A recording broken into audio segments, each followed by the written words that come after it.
Y'all, by the title, you already know what it is. It's about the Euphrates, and that's what we're going to talk about. So, the Euphrates, in case you don't know, has just dried up. It just dried up, y'all, pretty recently.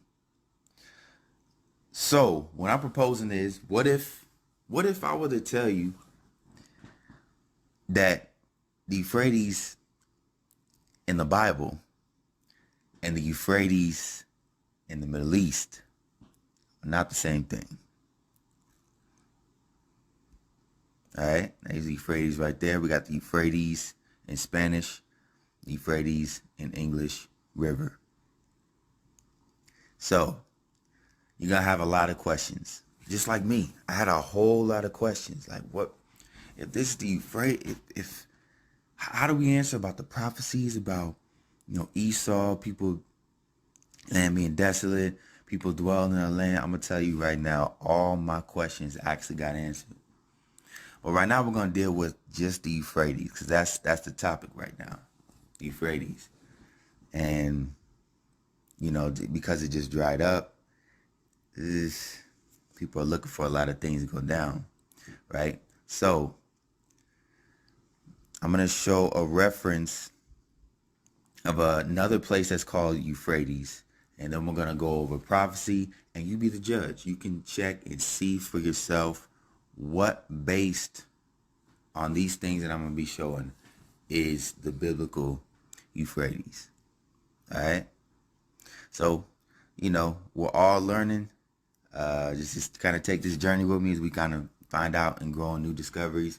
We some people, black people, a lot of them, and other indigenous people find out that who we are, you know. And when we first found out who we were, it was like wow. But then when there was archaeological, biblical, prophetic evidence, then it was like okay, this is an actual thing. So got to take the journey, man, and hear it out. So this is Encyclopedia of Missions,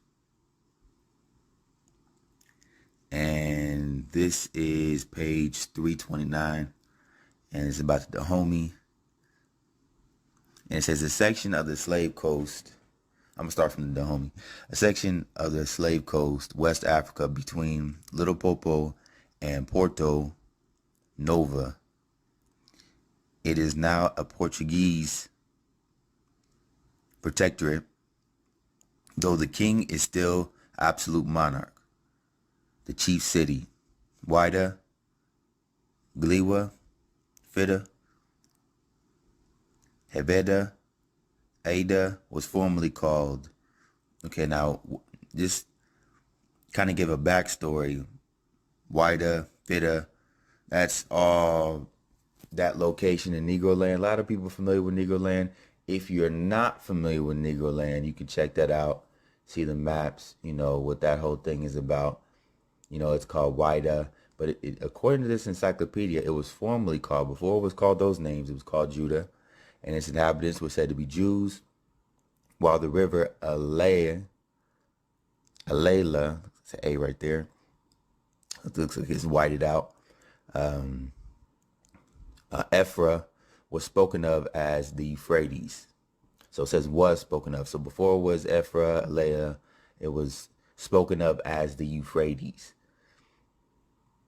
During the slave trade, Dahomey was famous. So it goes on to talk about that. So that's the Euphrates right there. So we see the Euphrates, West Africa, boom.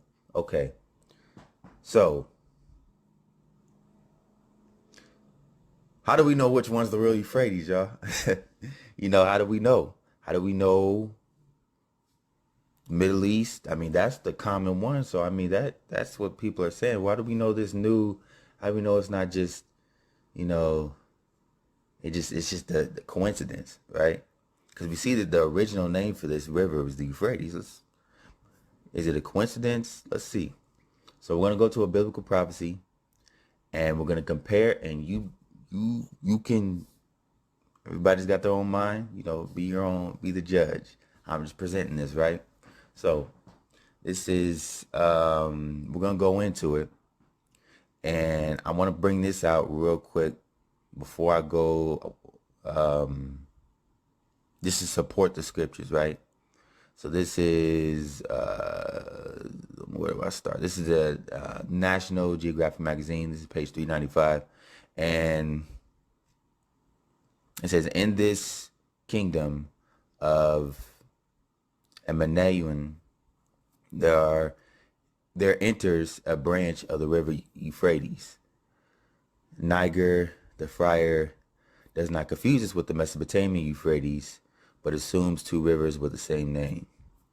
This river forms three branches, one entering the middle of the kingdom of Emmanuel, and the other branches flowing around the river kingdom. The width in some places being 2 days' journey. When I crossed the great river, I made a long journey along its banks, which are very populous," referring evidently to the river Benue. So it's called the Euphrates. It's the present day Benue River. Y'all can look that up. So that's what this is all this is right here. It's the Benue River, formerly called the Euphrates, a tributary of Niger. So these are two sources right here. But the most important thing is the scriptures. So I want y'all to listen very, very, very carefully. It's very important, like mucho importante, that you listen very, very carefully at this. Very important that you listen very carefully to this. This is Jeremiah 13:6. "And it came to pass after many days that," and it's the capital Lord. We know that's, I'm going to say Yahweh. People say Yahweh. I just use the vowels to use a more ancient name. People use Yahuwah, but when I say Yahweh, that's what I'm talking about. The capital Lord is his name. So Yahweh said unto me, Arise, go to Euphrates. So Yahweh, the Most High God, told, and that's what that's the character in this right here is Jeremiah, the author. "And take the girdle from thence, which I commanded thee to hide. Then I went to Euphrates, and digged, and took the girdle from the place where I had hid it. And behold, the girdle was marred, it was profitable for nothing. Then the word of Yahweh came unto me, saying, Thus saith Yahweh, after this manner will I mar the pride of Judah and the great pride of Jerusalem, this evil people which refuse to hear my words." So I want this to be as vivid as possible. He's telling him to go to Euphrates. And while he's at Euphrates, he's like, just stay there. But I just want to tell you what Israel's doing. And then I'm going to let you know why you're at the Euphrates. This is what God's doing right now. He said, which refuse to hear my words, which walk in the imagination of their heart, and walk after other gods to serve them and to worship them, shall be as this girdle, which is good for nothing. For as the girdle cleaveth to the loins of a man, so have I caused to cleave unto me the whole house of Israel and the whole house of Judah, saith Yahweh, that they might be unto me for a people, and for a name, and for a praise, and for glory, but they will not hear. Okay. That's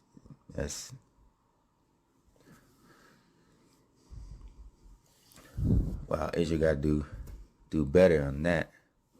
So this is verse 12. It says, Therefore thou shalt seek unto them, speak unto them this word, Thus saith Yahweh, God of Israel, every bottle shall be filled with wine, and they shall say unto thee, do we not certainly know that every bottle shall be filled with wine? Then shalt thou say unto them, thus saith Yahweh, behold, I will fill the inhabitants of this land. Now, where's this land? Now we'll get into why he went to Euphrates. Jeremiah went to the Euphrates and he said, I will fill the inhabitants of this land. The land is at the location of the Euphrates. Even the kings that sit upon David's throne. So we got the kings of Judah and the priests and the prophets, the royals of Israel, and all the inhabitants of Jerusalem with drunkenness. And we got the other inhabitants in Jerusalem, and I will dash them one against another. So the fathers and the sons together. So we got the people are just bashed up, like they're just stacked up around each other, on each other.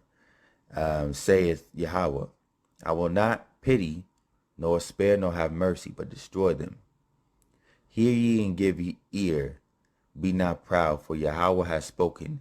Give glory to Yahweh your God, before he cause darkness, and before your feet stumble upon the dark mountains. And while ye look for light, he turn it into the shadow of death, and make it gross darkness. But if ye will not hear it, my soul shall weep in the secret places for your pride, and mine eyes shall weep sore, and run down with tears, because Yahweh's flock is carried away captive. So we see right here that this whole prophecy is about is Jeremiah going to Euphrates. Israel sinned. So the house of Jerusalem, the priest, the kings of David are all going to be stacked and bundled up, dashed up against one another at the location of the Euphrates and carried off into captivity, carried off captive. So they're going to be transported from the Euphrates, with the location of where the Euphrates is at, and carried away captive. That's very clear. You can read from verse 1 if you want, all the way down to here. It's very clear. Very. So, what I'm going to show is that this event right now, Israel, Jerusalem, being taken from the Euphrates and carried away captive, being stacked on top of each other, actually took place. What if I were to show you that? So I'm gonna show you that, and then you be the you could say someone, but you see. So this is a map of Negroland. Pretty popular map. This is Negroland 1747 map. Okay, boom. And then this is the infamous Kingdom of Judah on the Negroland map. You see it right there. That's the K, the ING is smaller. But it's Kingdom of Judah. And we see, remember we were just reading about the Wida, and this is also the slave coast. So when we talk about the slave coast, this is where a good majority of African Americans come from. Some of them come from, transported from Europe, different parts, but a good bulk of the slave coast would be here, because it's marked slave coast, right? So Kingdom of Judah, I want everybody who's watching to just get a feel of this location. Look at that loop right there with the hole in it, right by to the right of Kingdom of Judah, to see the location. Okay, This is where they were stacked on top of each other, and it's a kingdom. Okay. So now we just looked at a 1747 map. Now let's look at that same location in an earlier map and see what that location is called. So this is 1707. 1707. Okay, so moving.